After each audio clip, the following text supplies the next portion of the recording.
हाय प्यारे बच्चों, आप हैं हमारे समतल MK48 अकेडमी में आपका स्वागत है। अगर अभी तक आपने हमारे चैनल को लाइक और सब्सक्राइब अगर नहीं किया है प्यारे बच्चों तो कर दीजिए, क्योंकि आज मैं बताऊंगा क्लास 8 का 8वीं क्लास का नागरिक शास्त्र, सामाजिक एवं राजनीतिक व्यवस्था, संविधान के बारे में। किसके बारे में प्यारे बच्चों? संविधान के बारे में। चलिए उसको बताते हैं। विश्व का सबसे बड़ा एवं लिखित संविधान किस देश का है? बताइए प्यारे बच्चों, विश्व का सबसे बड़ा एवं लिखित संविधान किस देश का है? चीन, संयुक्त राज्य अमेरिका, भारत, ऑस्ट्रेलिया। तो इसका आंसर क्या है बच्चों? भारत है। स्वतंत्र भारत का संविधान कब लागू हुआ? स्वतंत्र भारत का संविधान कब लागू हुआ प्यारे बच्चों? 26 जनवरी 1950, 26 नवंबर 1949, 15 अगस्त 1947, 26 नवंबर 1947। तो इसका आंसर क्या है प्यारे बच्चों? हमारा जो स्वतंत्र भारत का संविधान लागू हुआ तो 26 जनवरी 1950 है। क्या है प्यारे बच्चों? 26 जनवरी 1950 है। जब देश में एक से अधिक स्तर की सरकारें कार्य करती है तो क्या कहलाती है? मतलब जब देश में एक से अधिक स्तर की सरकारें जब कार्य करती है प्यारे बच्चों, राष्ट्रवाद, जनतंत्र, संघवाद, कोई नहीं, तो कहा जाता है संघवाद। क्या है प्यारे बच्चों? संघवाद इसका सही आंसर है। भारतीय संविधान के प्रारूप समिति के अध्यक्ष कौन थे? देखिए प्यारे बच्चों, भारतीय संविधान के प्रारूप समिति के अध्यक्ष कौन थे? Doctor Rajendra Prasad, doctor BR Ambedkar, Pandit Jawaharlal Nehru, Lal Bahadur Shastri. इसका आंसर क्या है प्यारे बच्चों? Doctor BR Ambedkar. प्रारूप समिति के जो अध्यक्ष थे प्यारे बच्चों वो BR अम्बेडकर थे। अगर जनक भी पूछा जाएगा कि भारतीय संविधान के जनक कौन थे तो BR अम्बेडकर। भारतीय संविधान के पिता किसे कहा जाता है प्यारे बच्चों? तो भी इसका आंसर क्या है? डॉक्टर BR अम्बेडकर ही रहेगा प्यारे बच्चों। बहुत तरीके से क्वेश्चन को पूछा जा सकता है प्यारे बच्चों, लेकिन इसका आंसर लगभग यही होगा। ठीक है, अगर भारतीय संविधान का जनक भी बोलेगा तो ये। देखिए, BR अम्बेडकर का जन्म किस राज्य में हुआ था प्यारे बच्चों? देखिए क्या बोला, राज्य बताना है कि डॉक्टर BR अम्बेडकर का जो जन्म हुआ था प्यारे बच्चों वो किस राज्य में हुआ था? मध्य प्रदेश, महाराष्ट्र, उत्तर प्रदेश, बिहार, उड़ीसा। तो इसका आंसर क्या है प्यारे बच्चों? महाराष्ट्र में होता। कहाँ होता? महाराष्ट्र में।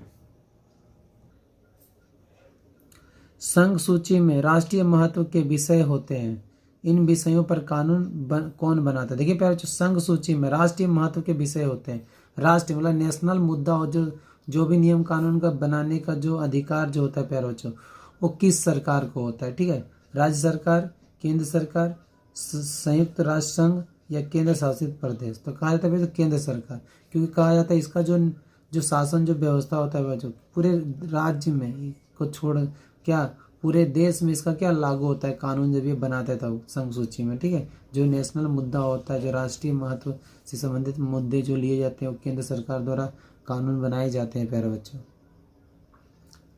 राष्ट्रीय महत्व के विषयों को क्या कहते हैं? राष्ट्रीय महत्व के विषयों को क्या कहते हैं बच्चों?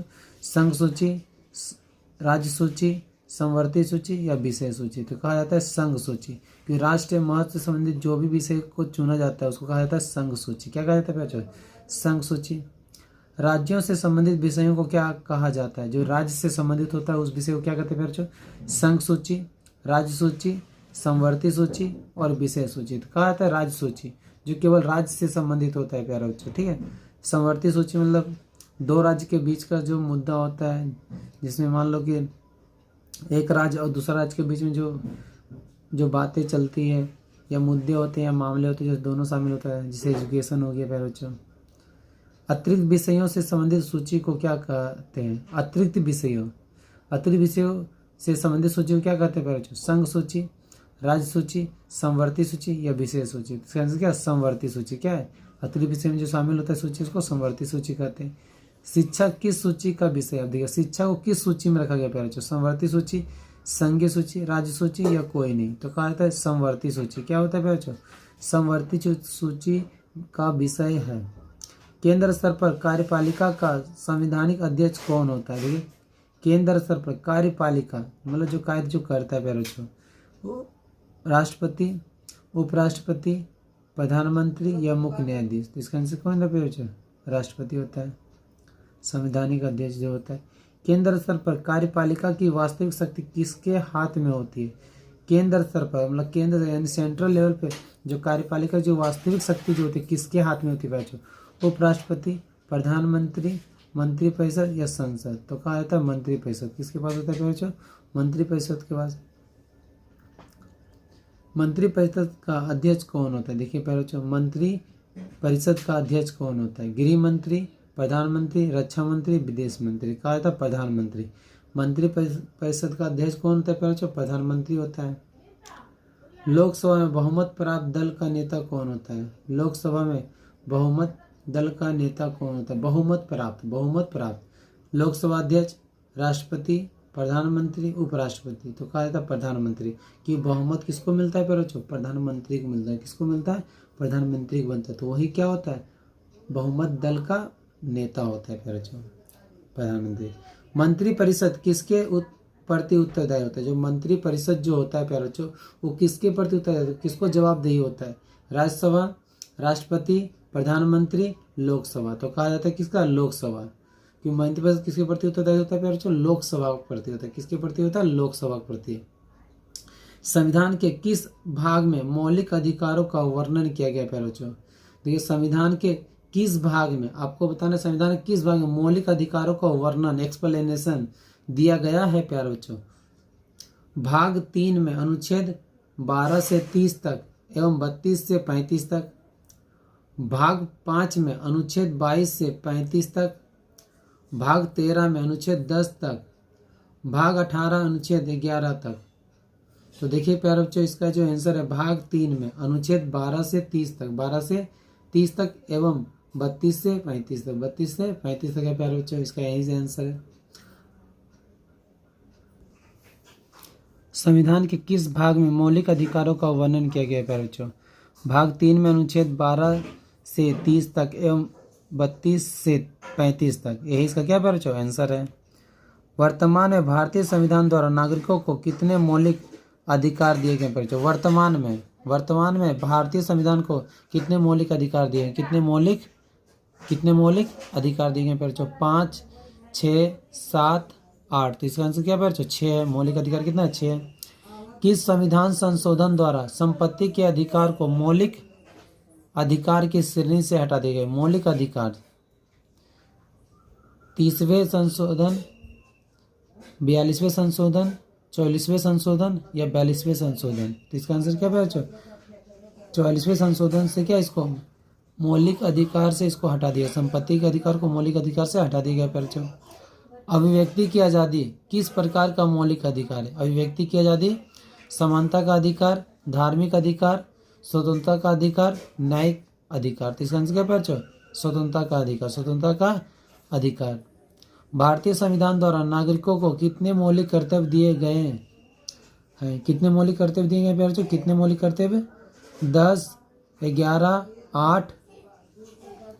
इसका आंसर क्या है प्यारे बच्चों? 11। कितने दिए गए? 11।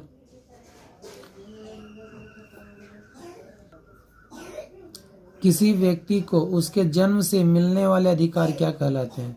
किसी व्यक्ति को उसके जन्म से मिलने वाले अधिकार क्या कहलाते हैं बच्चों? संपत्ति का अधिकार, मौलिक अधिकार, मानवाधिकार या इनमें से कोई नहीं? तो मानवाधिकार। क्या बच्चों? मानवाधिकार। जो जन्म से मिलने वाला अधिकार, जन्म से मिलने वाला, किसी व्यक्ति को जन्म से मिलने वाला अधिकार क्या कहलाता है बच्चों? मानवाधिकार। भारत में शिक्षा का अधिकार कानून कब से लागू हो गया? भारत में शिक्षा का अधिकार कानून कब से लागू हुआ प्यारे बच्चों? 4 अगस्त 2009, 1 अप्रैल 2010, 4 अगस्त 2010, 1 अप्रैल 2018। इसका आंसर क्या प्यारे बच्चों? 1 अप्रैल 2010, 1 अप्रैल 2010। शिक्षा का अधिकार कानून के तहत किस आयु वर्ग के बच्चों को निःशुल्क और अनिवार्य शिक्षा का प्रावधान किया गया प्यारे बच्चों? देखिए शिक्षा का अधिकार कानून किस वर्ग के आयु के बच्चों को निःशुल्क और अनिवार्य शिक्षा दिया जाएगा? 6 से 14 वर्ष, 1 से 16 वर्ष, 4 से 18 वर्ष या 14 से 30 वर्ष? तो इसका आंसर प्यारे बच्चों 6 से 14 वर्ष के बच्चों के लिए निःशुल्क शिक्षा माने फ्री शिक्षा, मुफ्त में शिक्षा और अनिवार्य शिक्षा का प्रावधान किया गया है प्यारे बच्चों। चलिए अगला देखते हैं। राष्ट्रीय मानवाधिकार आयोग का गठन कब किया गया? राष्ट्रीय मानवाधिकार आयोग का गठन कब किया गया बच्चों? 1939, 1965, 1993, 1936। इसका आंसर क्या है बच्चों? 1993। क्या है बच्चों? 1993। मानवाधिकार दिवस हर वर्ष किस तिथि को मनाया जाता है? मानवाधिकार वर्ष हर वर्ष किस तिथि को मनाया जाता है? मानवाधिकार वर्ष दिवस 10 अप्रैल, 10 दिसंबर, 10 अक्टूबर, 10 नवंबर, 10 सितंबर। तो इसका आंसर प्यारे बच्चों 10 दिसंबर। क्या है? 10 दिसंबर को मानवाधिकार दिवस मनाया जाता है प्यारे बच्चों। ठीक है, चलिए बच्चों मिलते हैं नेक्स्ट वीडियो में। Watching video, thank you.